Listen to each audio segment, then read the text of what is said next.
And this one is for Harry. Okay, so Edgar Mitchell goes into space. He comes back with other colleagues. They're debriefed at NASA. Very good source tells me they report paranormal experiences in space. Slightly uncomfortable for federal government, but they've heard this before. Not the first time guys have gone out and come back. I'm not talking about we saw saucers. I'm talking about somebody like Mitchell or one of his colleagues saying, out in space I could look down at Earth and see with my naked eye people walking around. I was told this in 1973 by a physicist of repute, and then NASA said to Mitchell, you know, we can't really go public with this, right? I mean, you can understand that, right? But what we might be able to do is get you a little seed money so that you could do research on your own, leave NASA, and report back to us, keep us informed on what you find out, because we're interested. We're definitely interested. And again, it's not the first time. And all of a sudden, something called the Institute of Noetic Sciences pops up. Ding, ding, ding. Research into the paranormal. The best paranormal reviewer of research in the world, Dean Radin, is now the chief of scientists there at Noetic Sciences. He wrote a book called The Conscious Universe, in which he proved, not just speculated, from a comprehensive overall review, extensive review of all of the literature of laboratory paranormal experiments on all manner of tests, the balls dropping into slots, telepathic sending of photographs. These are all laboratory experiments, ruling out the badly formed experiments from the good experiments, a major undertaking. And his book, The Conscious Universe, comes to the correct conclusion that overwhelmingly the data show that there is a significant existence of the paranormal. Greater than probability, greater than chance, greater than, you know, all of that. 1993, 94, around the time I was running for Congress in Los Angeles, casually meet a woman from the Soviet Union who is one of their officially certified psychics. And we're having a nice conversation. I mean, they do have these people over there, or they did. And I said, so what do you do there? She said, I talk to the cosmonauts when they come back. Really? Oh, yes, absolutely. Then she finds out that I'm a reporter and she doesn't want to talk to me at all. I said, can you, give me something, anything. What are they saying, the cosmonauts, right? No, can't talk. Secret. I said, just give me one example of what cosmonauts have said when they come back from space. What happens to them in space? And she says, talking to dead relatives. Really? Yes. I said, so suppose I go out into space. Do I have to talk to my dead relative? Especially my Aunt Gert. Because she's going to be looking for salami from the Carnegie Deli in New York, no matter where she is, in the cosmos, and she's going to try to get me to find it, right?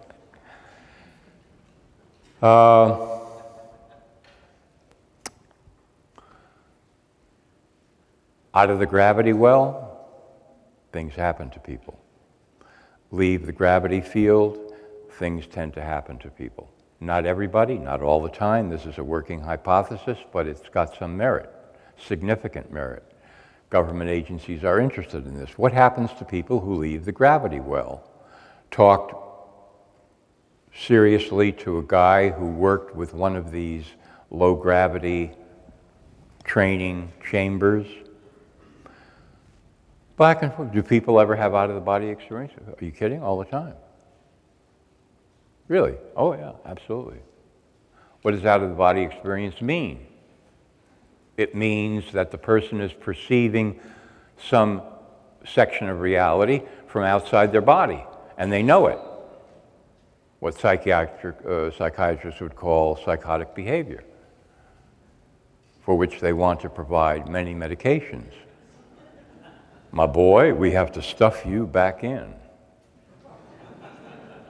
because this is not good, what's happening to you. Well, doctor, I had a great time. I had no problem out there. It was tremendous, in fact. In fact, I could tell you a lot about what I realized about my life, existence, reality, all sorts of things. Indeed, my boy, all hallucinations, for which we will medicate you. Because I can tell you, paranoid schizophrenia, we have the labels for this. Gives you another slant on psychiatry. The primary role of psychiatry is to stuff people back in. Now, I've researched this for many years as a reporter. I can tell you, I'm not just, chatting about that. I can give you chapter on verse on why psychiatry is an absolute pseudoscience, has absolutely no basis in science whatsoever. There is absolutely no laboratory test of any kind for a definitive diagnosis of any of the 300 officially certified mental disorders. 0 tests. No blood test, no urine test, no hair test, no anus test, no toe test, no eye test, no genetic assay, no brain scan, no nothing. And if you read the DSM, which is the Bible of psychiatric profession, you discover that nowhere in there, I don't care what it is, autism, schizophrenia, anything from the oldest classical labels to the newest ones, oppositional defiance disorder, whatever, will you find a definitive laboratory test that allows the psychiatrist to make that diagnosis. Wow. I wish I could float a scam like that. I mean, we're talking big time bullshit, right? Not little stuff. This is big time. You're in the majors when you're doing that. You're in the major leagues when you're doing that. And to convince the government to back you up and make you a virtual monopoly in the field of mental health, to even back you up with courts, 72-hour lockdowns in psych wards, guns if necessary, to enforce that monopoly over the mind, that is some big-time conning. Big-time conning.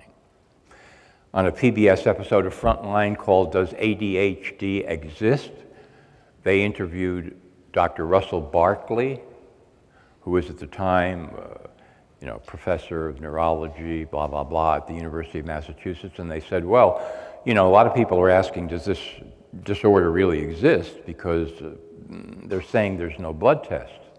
To which Barkley, you love it, doesn't happen that often, when they just step right into it.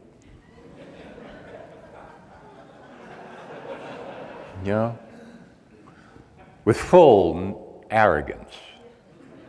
You people don't understand the science, our kind of science.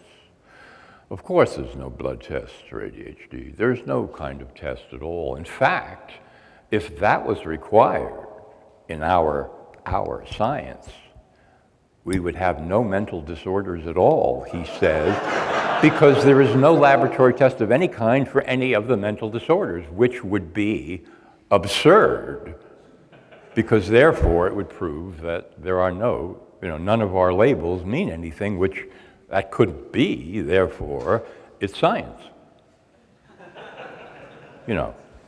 Dr. Barkley, give the man a plaque, right? Give him an award, bring him on stage, sit him in a throne. the lockdown of the mind, because the drugs follow. Well, out-of-the-body experience, really? I'm paranoid, schizophrenia. Haldol, I think we've got a good drug for you. Well, if we don't like that one, we'll try Risperdal, and if necessary, Thorazine, but you know, that's out in the distance somewhere, because we want to stuff you back in. Well, that's a direct metaphor for going into space. Because I don't care who you are, or what you say, or what you're willing to admit or not admit, and I'm looking at all of you now so I can actually see you. At one time or another in your life, you wanted to go out there. Maybe now, too. Something happened and you said, man, that's where I want to go. I think we should all go out there in space. It's a good idea. It's an adventure. I'm getting a little bored. I don't want to say it or tell anybody, you know. I'm playing around, you know. I want to go out. Let's go. A little thing called Star Trek comes along on television in the 60s and people go insane all of a sudden, right? The network cancels the show. One fan puts up a letter writing campaign, massive, and it's back on the air for another little while. You know. And then another little thing called Star Wars comes along, the premiere. One of my closest friends is at the Grauman's Chinese Theater on a weekday at 11 a.m. in the morning at the premiere of Star Wars that occurred with very little, you know, kind of spoiler alerts or anything. The audience is jammed into the theater. She's telling this directly. And she says, as soon as, in a galaxy far, far away, appears on the screen, this gigantic roar goes up from the audience who have never seen the movie, have no idea what it's really about. It's 11 o'clock in the morning on like a Tuesday, and people are going insane. They want to go out there. What is this symptomatic of, you know? More space, new space, different space. The soul wants space, all kinds of space. Just like a painter wants space. Painter gets into his studio and there's a gigantic blank canvas leaning up against the wall. It's like life is beginning again right now. Oh, it's a whole new life. And everybody has had that experience at one time or another. And everybody tends to, you know, forget those experiences. And some people don't want to remember those experiences, right? I'm not like that anymore. Perhaps I was once. But, you know, that's ragged behavior. I'm very organized, and I like this and that and that and this, and never happened. Never felt any joy, really. Don't know what it means. No thrill, no adventure, no excitement. Organization. Give me organization. I run my entire life through a GPS. When I go to the bathroom, I turn it on. It says, walk down the hall, take a left, and go in there and sit down. Right? But at one time, even that person, if you know, took away the cobwebs, would say, yeah, I was 10 years old. It was the end of the school year. It was the last day of school. I walked to school. It was a gorgeous summer day. And I knew that space and time were unfolding in front of me endlessly. 3 months? It wasn't 3 months. It was 3 lifetimes of freedom. Space. Space. Not the space of the classroom anymore. Knew what that was all about. Endured that from September to June. Now we're talking about a whole different kind of space. Out of the gravity well, the tendency is to experience paranormal phenomena. That's a working hypothesis.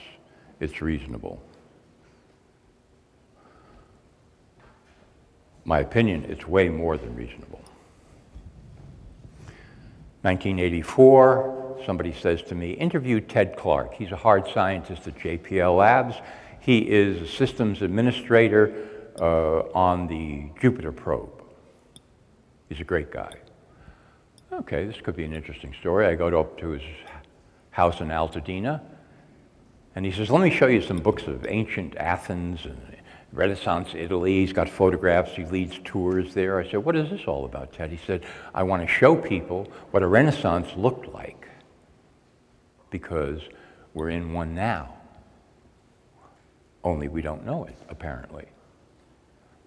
Because we're on the verge of having the kind of technology that can do absolutely fantastic things. I said, for an example, it's a JPL hard scientist. His answer, orbiting hotels. This is 1984. And he says, people go out and they come back. Why do you go on a vacation, right? Basically to relax and for the view. Well, you've got a great view out there. Right? You're going to come back and people say, well, how was it? Did you have a good time? Holy mackerel, baby. Let me tell you what happened. Every 90 minutes it was a great time, you know? They tell their friends, and their friends begin to loosen up and say, gee, maybe I could, you know, they're building new all the time, and maybe I could get out there and feel like, you know, new space, new space. And he said, you want to know, Clark, you want to know what a real space program would be like? I said, yeah, sure. We go out to the asteroids, we mine the asteroids, we make space platforms with domes, we have 20 space colonies, we shoot them out of the solar system with a gravity assist, and they go with maybe 10,000 people in each colony to rendezvous 10,000 years later at a planet around Barnard's star where we believe there's a good chance there could be life, and they compare notes on the evolution of their societies. He said, that's a real space program. He said, unfortunately, with elections every few years and, you know, these idiots in Washington, you're never going to be able to get it off the ground because you need continuous funding for that kind of thing. I said, you're not saying we have the technology to do this? Absolutely no. He said, no, but if you know anything about the technology we do have and where it's going, you can see that we're going to get there to the point where we can do this.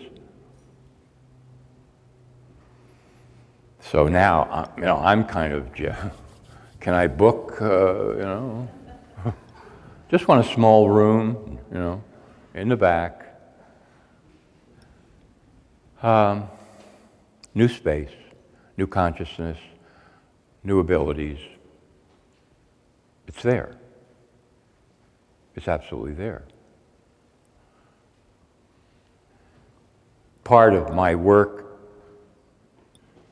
is investigating this area in a certain kind of a way. For example, I interviewed a guy who did extremely well as a volunteer in one of these laboratory paranormal experiences where, you know, here's a sealed room and 2 miles away, or here's another sealed room, and over here they give this guy a 6-pack of photos and they tell him, try to telepathically send that photo to a guy over here in the sealed room, and okay, now they unfold the same 6-pack to this guy, and they say, which photograph was sent to you?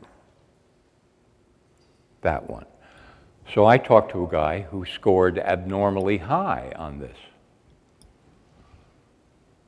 And I said, okay, well, here's what I want to know. How do you do this? How did you do it?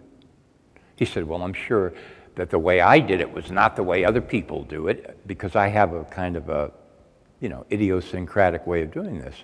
He was a little embarrassed, and I said, well, tell me, you know, what do you do? He said, well, I imagine a secretary sitting in an office in Omaha, Nebraska. This is the kind of lady who is very sincere, earnest, would never tell a lie. I imagine her, and she tells me which photo was sent to me. I said, really? He said, yeah, that's it, baby. That's how I do it. Imagination, creative power. These are essentially paranormal, whether anybody wants to admit it or not. This is not the brain doing the chemical, or now I am a pain. No. And one of the reasons, not the only one, but one of the reasons that I'm bringing this up is because after all the information you've seen so far and what you will see for the rest of today, naturally the question arises, what can I do about all of this? What can I do? Or what can we do now that we've seen all this information. Here's the hard part. Some of you will not like this. My apologies in advance. Talk to my agent. I've got lawyers. They have lawyers. We're ready. The question, what can we do or what can I do, has two aspects. It seems to be directed at somebody, like me or one of the other speakers, or, you know, I get emails occasionally. Well, you wrote about this and you wrote about that, and GMO food and psychiatric drugs, and think on iron now. What can we do? But what I'm really saying is, and this is the little Zen twist, you're really asking yourself the question. That's the heavy part. When you ask somebody else, that's like, you know, shifting the knapsack. Here, what can we do? I'm going to sleep, wake me up when you figure it out. You know. You're a smart guy, you're really smart, you're a smart lady, it's very special, and I know you. So what can we do? I'm going to sleep, wake me up, tell me when it's time, you know, I want a little contribution, whatever, you know. But the question is really directed by self to self. Self to self. What can I do? And the only way to answer that is with your own imagination. That's the problem. Because a whole lot of people say, imagine what? I'm not familiar with that thing. Right? I don't think I have one of those. I know a guy that does, but I don't have one of those, you know. Maybe I did, you know, before they sent me to the psychiatrist, you know. But not now, not anymore, right? Or somebody will say, well, I work with systems. Imagination. Step one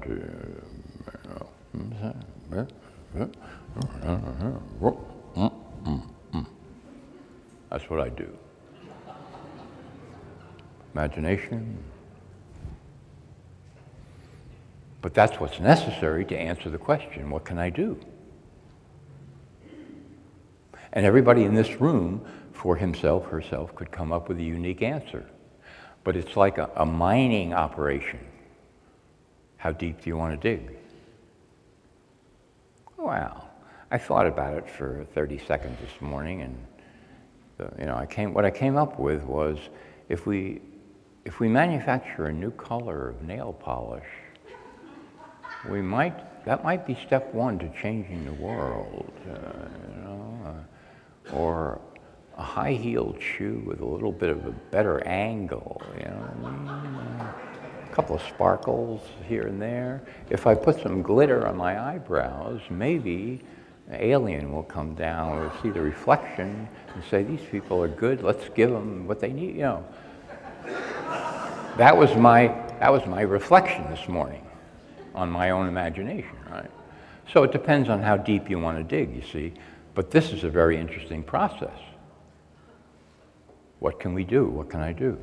Well, whatever that is, aside from community group, I mean, okay, all of that, whatever, cause, ideals, yeah. But aside from that, there's the real power is with the individual to answer that question. What can I do? And some people are going, yeah, I see what you're saying. Let me get back to you on that. Because for a lot of people, they haven't engaged in that activity for a very long time, if ever. It's a whole new, I mean, dig deep and imagine what I could do, me, uniquely me, about the fact that the world is going to hell in a handbasket, and there's a secret space program, and there's people out there, you know, who want to use this for mind control and you know, all kinds of other things, and trillions of dollars are being funneled into it secretly. Yeah, what can you do about it? Well, nothing. Yeah, I understand that answer, you know. And if we were in like a cosmic therapy group, we could all just scream, nothing, nothing, nothing for an hour, you know. What can we do? Nothing. What can we do? Come on, nothing, you know. And then what can we do? Nothing, you know, until we, you know, got it out of our systems, you know. And okay, I'm buying it, you know, you can do nothing. I believe you, you know. And I mean, I've met people like that, you know, come up to me afterwards, you know, and they're basically saying, nothing. And then they look at me like, did I really get it, you know? Like they're sort of, you know, saying, I have no responsibility for any of this, and don't you dare try to pin this on me because we can do nothing about nothing. Right? Yeah. But if you begin to dig, you see, using your imagination, people come up with some very interesting things. And I don't know, a couple hundred people here right now, who knows what might happen? And then you get the people who say, well, I don't know what I would do myself, and I can't really imagine what that would be, but one thing I do know is that I wouldn't be able to imagine anything that would be of any value, if I could. That much I know, you know. Well, give that man a medal. That man is smart. He can't possibly imagine what he could do to change the world, but he knows that whatever he could imagine is going to be absolutely useless. The man is a genius. Give that man a professorship in the UC university system. Put him up top, baby, right? Make him the dean. An aide to Janet Napolitano, run the whole thing. This man, he's right there. This is what we want in our society. A guy who says, I can't possibly imagine an answer, but I know in advance that if I could, it would be useless. This is the citizen of the future. This is what we're training the world to get to, right? Yeah, baby. This is what we want. Yeah. Okay, we have a club now, right? We know, we're all right. We're now all members of a society that is bound to become billionaires, all of us, based on the premise, if we could imagine any solution to the world's problems, we know it would be useless. Man, the grant money is going to flow in like crazy, baby. We dress that up with a little fancy lingo, we're off and running.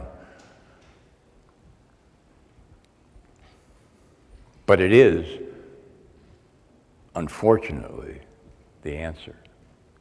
Imagination. You would think, well, I was hoping it wouldn't be that. Really. I was afraid you might say that.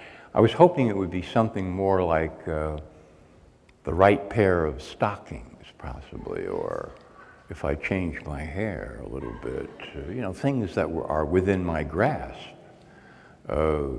Transferring money from one credit card to another, does that work? I don't know, you know. I was looking for something in that area, possibly, as the answer to everything, you know, on that level. But to say that, you know, you want to cut me loose as an individual to look deep within my soul and use my imagination to cook up some absolutely fantastic way of overturning the status quo. Me? Little old me? No.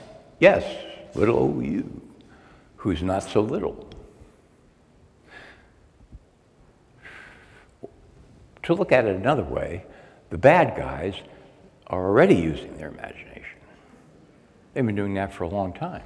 And what they have created is this strange thing called reality. Who knew, right? That's what they do. In my book, The Secret Behind Secret Societies, I go into this at, you know, excruciating and painful length. The bad guys have been painting the mural of reality for a long time, but they're not interested in looking at it themselves, unlike an actual painter. They just want to turn it the other way and show it to everybody else and say, this is reality, okay? This is it. And the last thing they want other people to then do is to say, well, who painted that? No. They want to make it so convincing that people are just going to say, yeah, okay, that's reality. Yeah. It looks like a reality. You know, I don't know what to compare it to. Maybe a ringing cell phone. It is. It must be reality, and I will accept it because it's here, you see. This is the requirement for, you know, we're all intelligent people, so we all know, see, what's the definition of reality? What's here? Anything else? What else could it be? Now, if you're a particularly perverse artist and you produce that painting, you're going, man, we got a winner here, baby. See this? See this guy? He comes up to us in the museum. Yeah, that's reality. In fact, this is very important, he doesn't just look at the painting, he walks into the friggin' painting. And he takes a left and a right, and he finds a little cottage, and he says, can I move in? Everybody says, sure. And he's there, and he stays there. That's how convinced. So somebody else, not just one person, of course, but the mural is being painted, right? Has been for a long time. That's called imagination. Now, we can say, well, we just don't have what it takes to do a better, different mural. You know, we got to go with the one that we got. And what I'm saying is, that's all wrong, see. But it sort of depends upon you actually saying, actually, I have an imagination, and I'm going to imagine a different reality. And some means of getting there. I'm going to do something big. All right? Theater. Let's have a little theater. Let's upset the apple cart, for example, with some theater.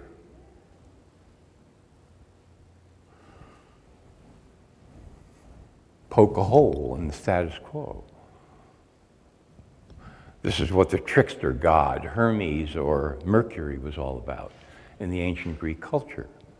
He had enough firepower to be the king of the Olympians in that mythology, but he didn't want to be because he could see that everybody else was glued to this single reality, and he wasn't. He was passing through buildings and cars and planes and whatever they had back then. He would just go through it and around it, and he would look at everybody hypnotized by, you know, the reality. He would say, man, wake up, don't you see?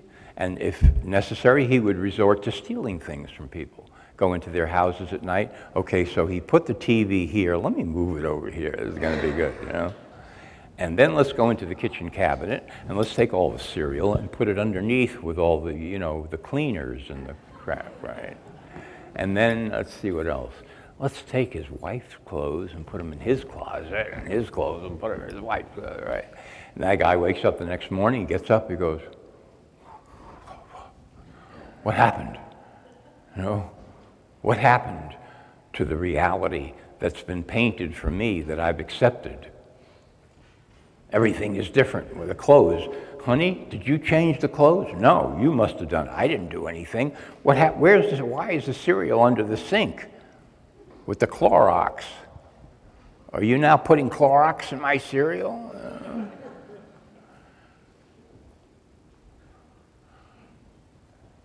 Imagination, creative power. This is what consciousness is about. And part of the so-called, you know, paranormal, that word, it really means imagination and creative power. So that imagination produces reality. I know for some people it's like, oh man, I can't deal with that, you know. I can't deal with that. I want to see the Andromedan design for the flying saucer that landed in Detroit last year. That's all I want to know. That's all I want to know. I just want to see, you know, the blueprint and the thing and Sorry. That's not going to cut it. It's just not going to cut it.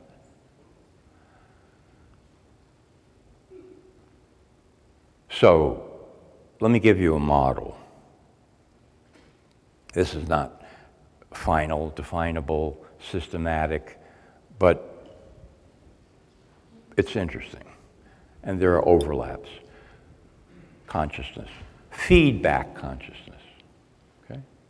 We all have it. You wake up in the morning, oh man, where is that coming from, you know?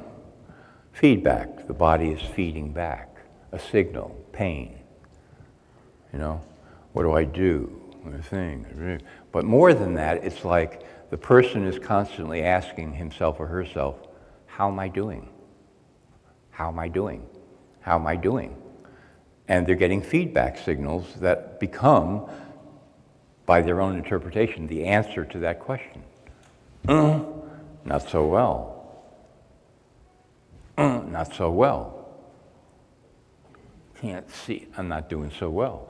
I feel sad. Sadness is coming to me now. It approaches on a steed of white. So therefore, I must not be doing too well because people are not supposed to be sad. Therefore, I'm on the outs. Tisk, tisk. Feedback is coming through, you see. And then you've got people that actually, you draw a conclusion from this. Everybody does it to some degree, but I'm talking about, you know, overwhelming obsession. So how are you doing? Not good. Why not? You want to sit down? Right? Me, and then me, and then of course it was me, and my, and me, and me, and me, for 3 hours, right? And then you know all the feedback signals the person's been getting in their interpretation. That's feedback consciousness. Now it has a good role. It's useful at times because it tells you certain things need to be attended to, you know. If you're walking with your foot like this all the time, you say, oh man, how did my foot get folded under there? It might be useful to pay some attention to that feedback and, you know, try to work on that, right? But as an overall philosophy, it's very inhibiting. And of course, the tendency of psychology and psychiatry practiced by the overwhelming number of morons that are turned out in those professions tends to reinforce that. So how are you doing? Which translated sort of means like, how's the feedback, baby? What feedback are you getting? You know, and after a year or two, patients become experts in relaying. I had a dream last night. Well, yeah, it was very uncomfortable. It was in a small room. It was very hot, and lights shining down on me, and there was kind of a big giant worms crawling across the floor, and he went upside my shirt and he started talking to me. He said, I'm your dead Uncle Bob. The psychologist says, yes, let's look into that. Let's check that out for a while, all right? Feedback becomes a professional, you know, engagement. It's a party. It goes on, you know, and therapeutically speaking. So there are certain elements of society that emphasize that. Okay, so let's go up one from that. Problem-solution consciousness. This is, now we're in engineering territory. And I know there's a bunch of engineers here, right? We got a problem, Bill. Yeah, Bill says, that's what I live for, baby. I can't get up in the morning unless there's going to be a problem, right? I need coffee and I need a problem. You got it. Here's the problem. The plane crashes. That's a big problem. Yeah. You know, you might remember it was like a $2.5 billion contract and the plane crashes. That's a big, yeah, it's a big one, yeah. We got to fix the problem. We got to fix the problem. All right, let's go, you know, yeah. Ready, we're ready. Problem needs a solution. Not criticizing this. Adrenaline, the juices flow, the whole deal. Now I can apply my knowledge. Yeah, but there are people who, you know, view that pretty much as everything there is. See? So wherever they look, there's a problem, right? And if it happens to be, say, I don't know, some little item like their kid, all right? Every time they look at their kid, they see a problem. Kid, my boy, my son, the love of my life, you're a problem. And I'm only saying this because I love you, baby. And I'm gonna, you and I and your mother, we're gonna solve the problem, all right? And every day, the kid looks at his father and says, I don't like this vibe coming at me. You know, I don't know what it is. But the father is saying, yeah, he's a problem. Look at him. Just look at him over there. I don't know what he's doing, but it's a problem. You know? Look at him. He's walking from one room to the other. He's in the garage now. That's got to be a problem, right? Walks in at night, sleeping, good boy, stands there. He's a problem. You're going to have to do something about this, right? Everything is a problem. That becomes the, you know, the message, the overwhelming message. It works, you know, when it works in the right places, just like feedback works when it works in the right places. Now you get to the next level, which is creative consciousness. It's where people check out. I'm checking out of the hotel now, or he's talking about creative consciousness. I've got to go catch a plane. Because creative consciousness, you see, doesn't really respond to problems exactly. It goes beyond problems because creative consciousness, creative power, imagination create reality. So you're now concerned with creating some new reality. Doesn't have to be conceived of as a solution to a problem specifically. That could be where you start to contemplate it. Yeah, there's a serious problem. The world is being run by the wrong people.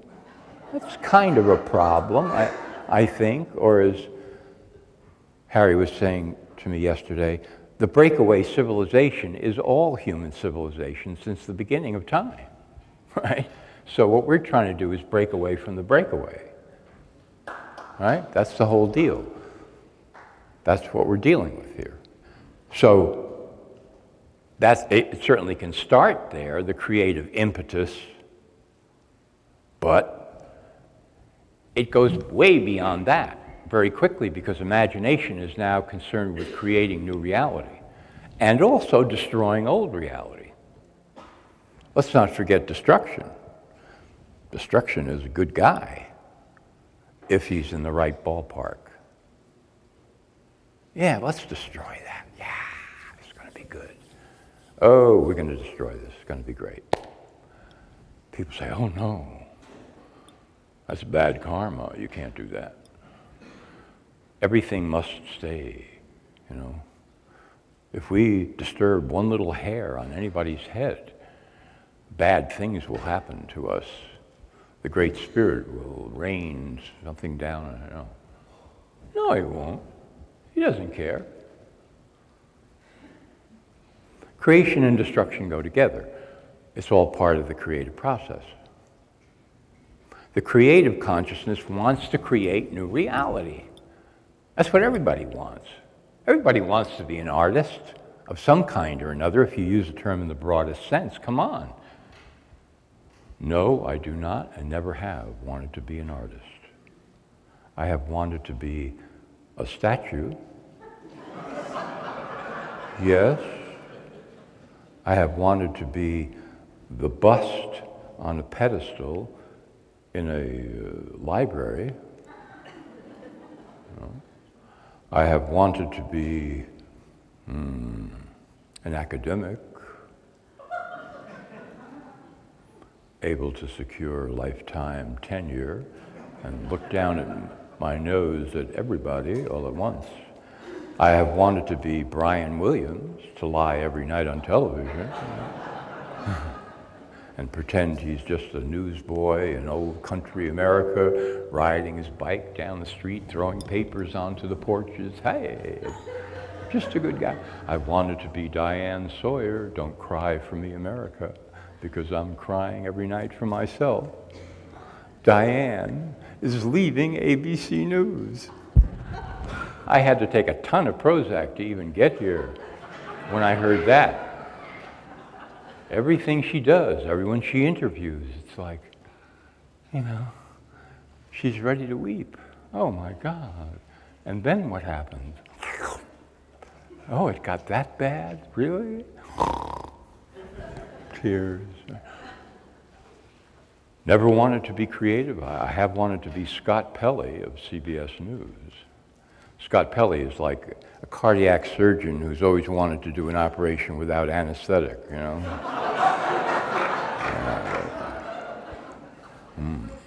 And so at first, when they were going to give him the job at CBS as the head anchor, right, they realized, no, man, this guy is too scary, you know? He's just too scary. So they got pom-pom girl, Katie Couric, in there instead. Hi, here's the news, right? But eventually, like, you know, Bob Dole and other people in political parties, it was Scott Pelley's turn to be the head. You know, they couldn't deny him anymore, so they said, and this is my theory here, what drug can we give Scott? They're working on something, Bethesda. It's called ISF, a new drug. Stands for I'm sort of human. Now, that little cord that runs behind, you know, news people's heads, that thing you see sometimes, with him it's actually a tube. And they're pumping this in because the drug only lasts for a couple of hours and then he's no longer sort of human and then it's too scary, you know. So they got to keep him that way. So you'll get people that say, no, I want to be Scott Pelley, I want to be Diane Sawyer, I want to be Brian Williams. You know, I've never wanted to be creative, I don't know what that is, don't talk to me about it, it makes no sense. I'm not an artist, never have been, I wouldn't know how to start, I've never had any talent, they always told me I had no talent whatsoever. Therefore, if you ask me to imagine what I would do to change reality or make a new reality that would take the secret space program and put it into a little bottle with a cork on it, of course I would have no way to do that because I've always wanted to be a statue. Maybe a super soldier with no feelings whatsoever and endurance. I can stay up for a week, kill people without any feeling whatsoever. That's a good one, yes. Scott Pelley, you know, whatever. But I've never wanted to be an artist. Never. Those scruffy people should be put into pens. You know? Never wanted to be creative. Not a good thing. Your family ends up hating you. There's no doubt about that. What a disappointment you've been to us with this art thing of yours. You're a problem. You're a problem, right? So all of society, you see, is organized against this. And it's not simply from above being organized. Yes, there is that. We are organizing it. We are collaborating and cooperating with each other behind the scenes to make sure that we don't start looking at each other and saying, she's an artist. Oh yeah, right. And they look at me, oh, yeah, we're all artists, right? This must never happen. So we have, you and I and all of it, we have this consensus reality going, you see.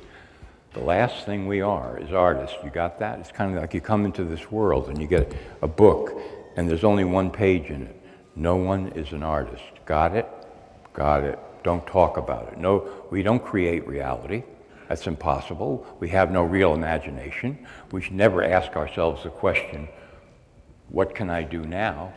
And seriously start to imagine something grand and actually follow through on it. I mean, follow through on it, right? Oh, I'm not that kind of person. I don't know what he's talking about. Oh, he's crazy. He's absolutely crazy, right? Oh yeah, he's crazy. Okay, we're saying he's crazy. We're not creative. That means we're the normals.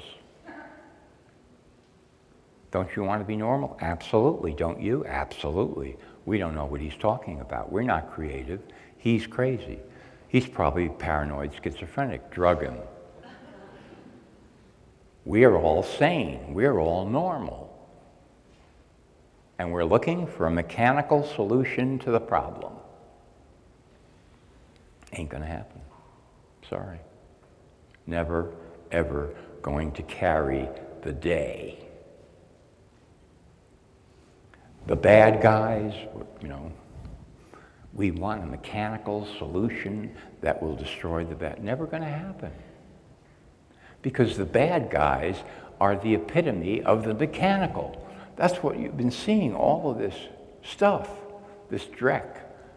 You know, they want to put a ring of satellites around the planet and start beaming down frequencies at people to see how do we influence behavior. How does that work in Nigeria with our models? 72 hours, we beam this frequency down. Okay, let's analyze. And let's try over here in Bulgaria, whatever they call that now, yeah. And we'll give them that frequency. And then here is like Portland, Oregon, you know. Let's go with this frequency and see what we observe, how we can alter behavior and whatever, you know, in the next 72 hours. And a perfect platform for mind control. I mean, it's reasonable to assume that people who have been doing, you know, mind control since the dawn of time, as the priest class basically, and in the 1940s, 50s, 60s, and on, MK Ultra at the CIA, that kind of trauma-based mind control, would be going for something more high-tech now. In fact, I interviewed John Marks, who is the author of Search for the Manchurian Candidate, who started the whole MK Ultra expose, and he told me basically that he was applying Freedom of Information Act to the CIA over and over again. They were not giving him anything, and then finally, as a joke, they sent him 10 boxes of financial records, CIA records. And he said, so I looked at the records and I was able to figure out a lot of what was going on. And then I was able to find the people to interview, and then I put the whole thing together. And they didn't like that. So then when I started applying again for more records, a guy at the CIA finally told me, Mark said, in 1962, MK Ultra went ultra dark. It was transferred from the Directorate of Technology, whatever, to the Office of Research and Development, ORD, and since 1962, that's where it is. And Mr. Marks, you will never see another document from any of that. I promise you. Forget it. It's over. You had your day, you had your fun with your book. Nobody is ever going to see those documents again, that what we're doing now in mind control. Well, with an attitude like that, I mean, slightly obstreperous, wouldn't you say? And now with all the high-tech whatever, I mean, it's reasonable to infer that they look at space, of course, Pentagon types and so forth. We own it. It's ours. The soul wants new space, the people, okay, we'll give it, it's our space. We weaponize it, we do what we will with it. Let's put a ring of satellites around it, all connected, and let's start beaming different electromagnetic frequencies at people, and let's see what the effects are. Let's have some highly organized studies done to see what we can do. Okay, so these are the people. Okay, now we say, well, some mechanical solution is going to stop that forever? Like, you know, gee, I know the answer's in here somewhere. I thought I had a glimpse a little while ago of, you know, the mechanical answer to all of that that's going to, I just can't remember it anymore. No. It's not like, oh, we're going to build a system that destroys the system. Ah. Well, if you think so, go for it. Let's see how it works out. But what I'm saying is, even if that were your approach, we're talking about imagination here. What can you imagine? And the problem here is that most people say, I'm nobody when it comes to that. That is the problem. Furthermore, it has always been the problem, all throughout time, has always been the problem. That individuals have said, I can't do it. That's not no imagination. No, not me. Maybe him. Talk to him. Talk to her. I don't know, but you know, not me. I'm just trying to get by. I'm just trying to get by. That's always been the problem, because the people that really want power say, "Good. We like you. You're cute. We got a thing for you called reality. Step into the theater, here it is. You'll be entertained. You'll go up, you'll go down, you'll feel happy, you'll feel sad, you'll feel afraid, you'll feel paranoid, you'll feel glorious, you'll feel deflated, you'll feel satisfied, you'll feel happy, you'll feel disgusted, you'll feel pained. You'll feel all kinds of things, but it'll be exciting. You won't be bored even when you're bored. Because here's the thing. It's the reality theater. We made it for you. And we know you're just the kind of person who thinks that he doesn't really have the capacity to imagine it for himself. And so we've done it for you. Aren't we wonderful? Don't you love us? So, here's your ticket. Step right in. The show's on. People say, well, at least it's something, right? It's not just sitting here. It's not just twiddling my thumbs. It's something, isn't it? Okay, let's go for it. Let's see what happens.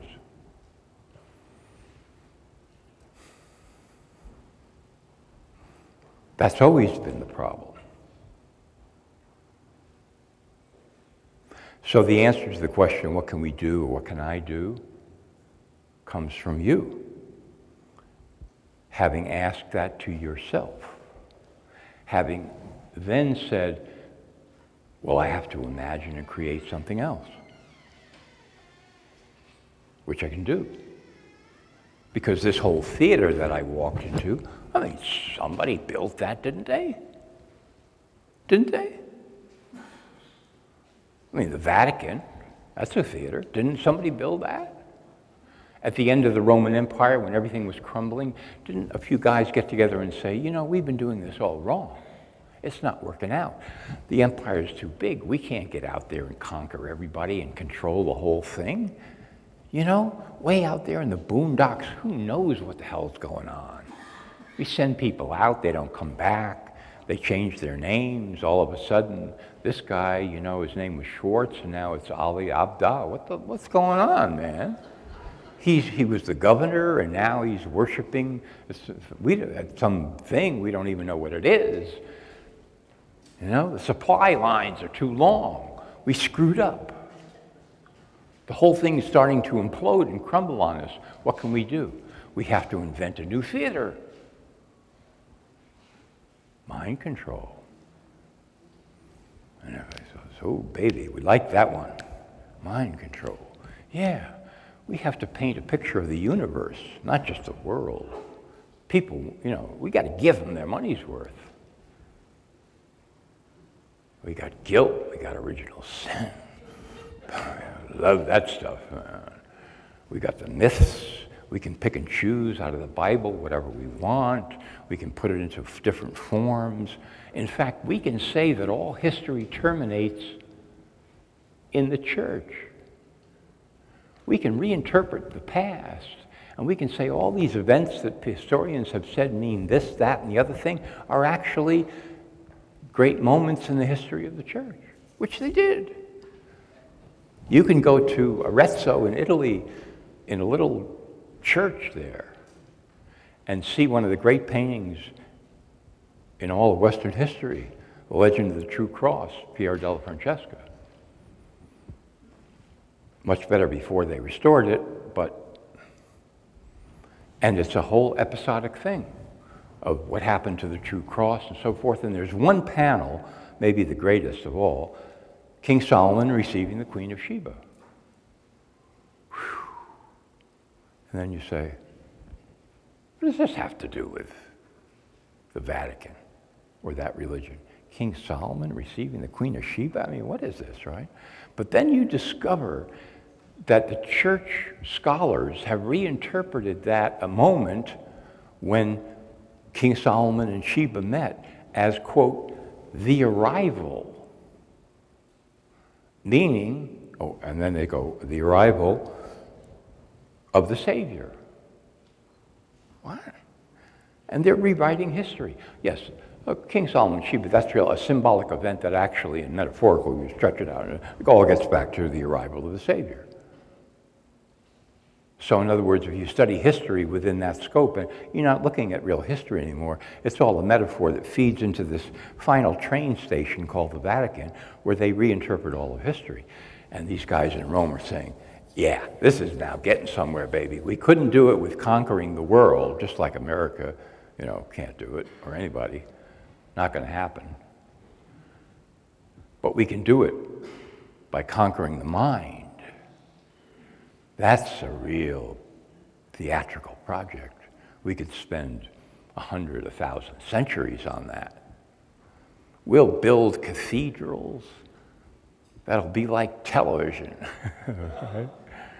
Because they didn't have it then. So some guy wanders into one of these places and, this is like NBC. This is better. This is HBO, man. This is Netflix. Oh, look at that window. Right? Guys are looking down saying, we got it, baby. This is the kind of theater we want. Mind control. Control of consciousness. We'll put him into the mixed master, give him his instructions, take his money. If he wants to pay his way into heaven, we can arrange that, probably, whatever, right? It's great. Fabulous.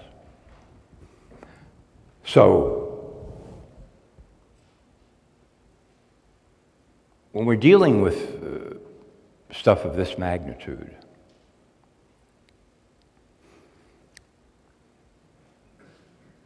you can't conceive of something that's going to defeat that and say at the same time that the people who are going to rise up and defeat it have no imagination whatsoever. It doesn't compute. It doesn't work. Yes, I mean, you could get an army, conceivably. Our mission is to bomb the Vatican and destroy it. Yes, sir. I mean, yeah, you could do that, but so they build another one, bigger. They would say, this is actually an opportunity. I always wanted a kind of a glass crystal thing, which we don't have, Yeah, it cost about $1 trillion, but I mean, we can raise that in a couple of years, Go out into the hinterlands, Tell these suckers with their churches out there, we got to send us 50% of everything now from the collection plates. Forget that 35. It's gone up to 50. We're going to build a thing in Rome that's going to be twice as big, and it's all going to be transparent crystal. A new theater.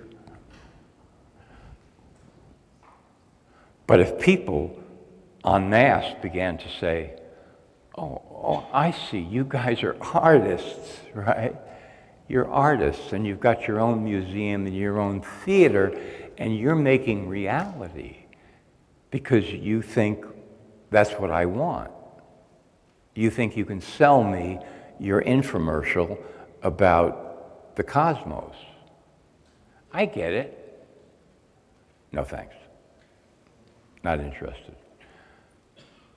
Why? Ultimately, because I'm making up my own. Yeah, I'm making up my own. I don't need yours. Yeah, it's pretty impressive. I'd like to take the tour. Hey, I'll give you $1, whatever, you know. Does lunch come with that? You have a ticket I can, you know. But as far as enrolling and becoming, nah. Because come into my studio. You see what I'm painting here? Come into my office. You see what I'm building here? Come into my, whatever, my pasture. You see what I'm creating here? Come into my world. You see what I'm making here? This is far more interesting to me than what you're making for everybody.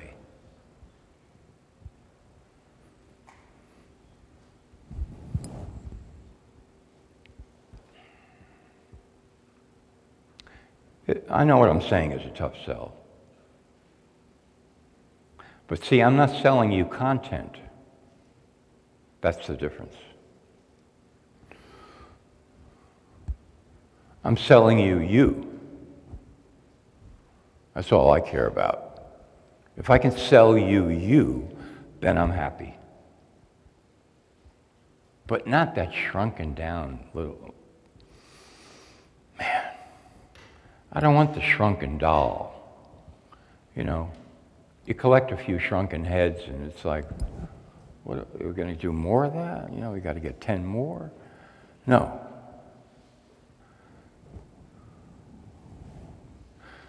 Let me give you this example. We're sitting here, right? This is our space right now. Nobody else's. I don't care who owns this joint. I don't care who's putting on the event. I don't care about anything. Right now, this very second, this is our space. We got it. Whatever it is, we got it right here. Is this, and we have words, right? And I'm talking, and I know that you understand what I'm saying, and you know you understand what I'm saying. Okay. So let's take the materialist view of life, okay? By conventional physics, okay? Everywhere is particles, tiny little particles. Call them whatever you want, say they're matter or energy or whatever, but that's it. As far as you can go in the universe, that's it. That's what you got when you boil it all down. You got these little particles, right? Quarks and the things and the wavicles and the ba-ba-ba-ba. Okay. And the conventional physicists will tell you, if you press them far enough, that none of these particles contain consciousness. What? Or the ability, especially, to understand anything, like what we ordinarily take to be understanding. They're just particles, right? This thing here, particles, particles, particles, particles, particles, particles, you know, particles, particles. Brain, same particles. No different, don't give me that. Same particles. Sorry. So how is it possible, then, that I'm talking and you understand what I'm saying? It's not. Something impossible is happening here right now. Your brain is made out of the same particles mine is, which are the same particles the chair is, the same as the camera, same as her lipstick, the same as that strap, same as that thing you're wearing, the bracelet. It's all the same particles. Brain, same particles. Well, it's a different configuration, you see, and therefore, yeah, that's speculation. Prove it. Well, yes, it's all in the configuration, you see, and therefore we know that the brain is the seat of consciousness because consciousness exists, and all we have is the brain, and therefore the brain causes consciousness. Ew, is that right? Ever hear of circular reasoning, schmuck? All the same particles. So how is it possible that you're sitting there and I'm standing up here and you understand what I'm saying? Where's that understanding actually coming? Well, it's a circuitry of the... No, the circuitry is all made of the same particles. There's nothing else in there. Well, there's photons. Yeah, different particles. Same thing. Does a photon say, I'd like to enroll in a calculus course at Yale? No. It just goes, bzz, bzz, bzz, right? So by conventional physics, materialism, that's the philosophy aspect of it, there's no possible way that I could be talking, you could be sitting there understanding what I'm saying at this moment. It's impossible. It doesn't work. There's nothing to account for it. But yet, it's happening. Impossible. Therefore,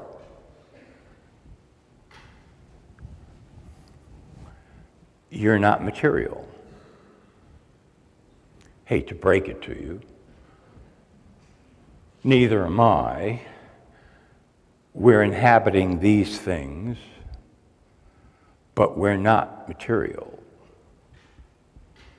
These things are material, but we're not. And we possess this capacity to understand each other. Yes, the physical vehicle has a part to play in the theatrical this and the that and the blah, blah, blah, blah, but that's it. The actual understanding is non-material.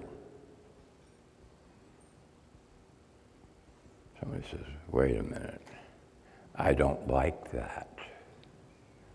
Right? Don't try to pull that one on me.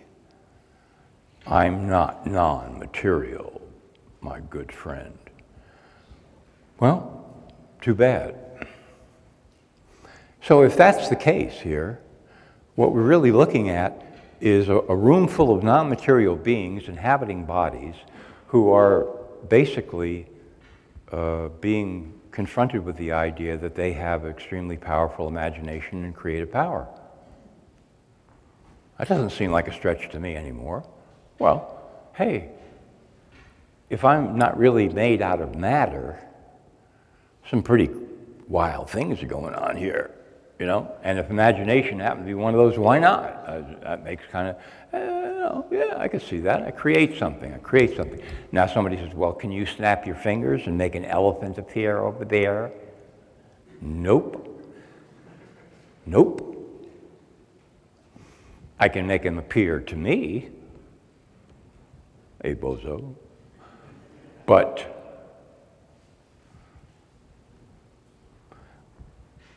if we go back into ancient Tibet, which is a whole other topic, I think we can see that they were on the trail of making an elephant that everybody could see. That's another story for another time, perhaps. But the point is, it's non-material you asking yourself the question, what can I do? It's not John Q. Patterson of 63 Gobby Gooby Drive in San Jose, California, blah, blah, with a phone number of this and a cell and a pair of glasses with a fence around his yard and a thing saying, what can I do? That's not it. Because that dude has absolutely no chance. He has no answers. He has no clue, right?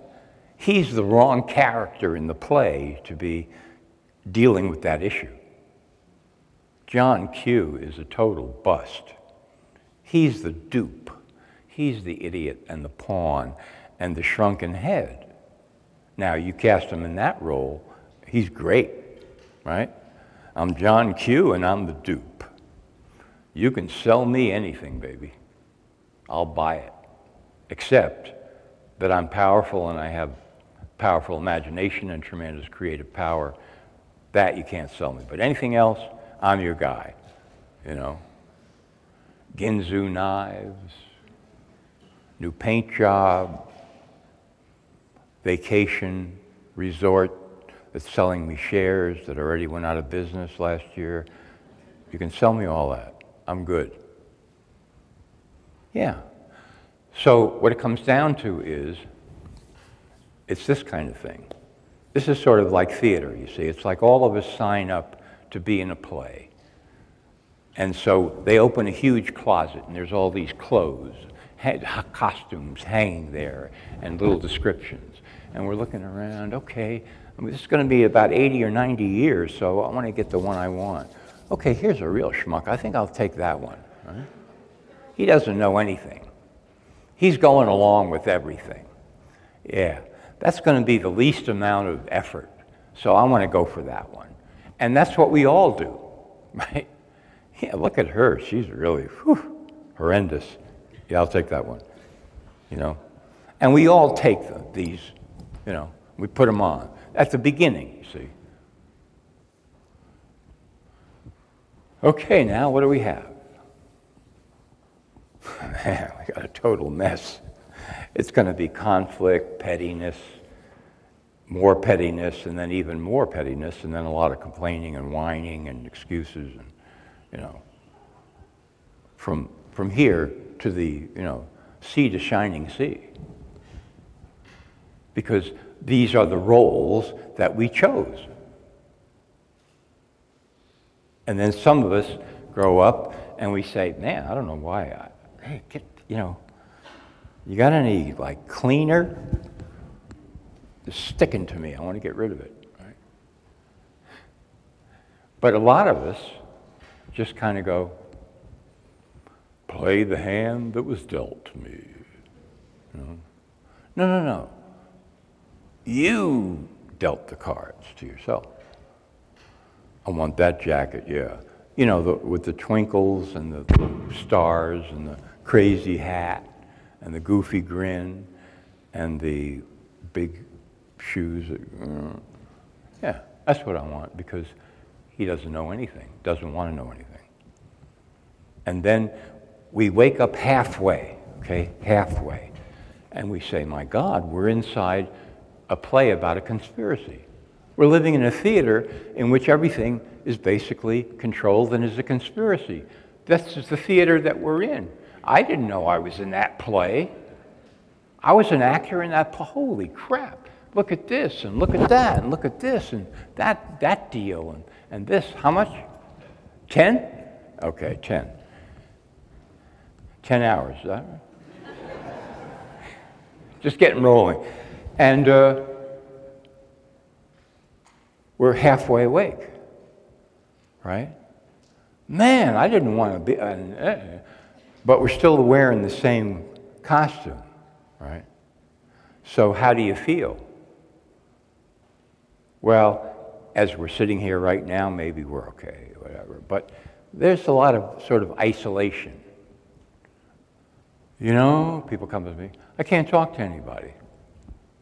I start to tell them about this and that, and they look at me and they say, you're exactly the kind of failure we knew you would turn out to be.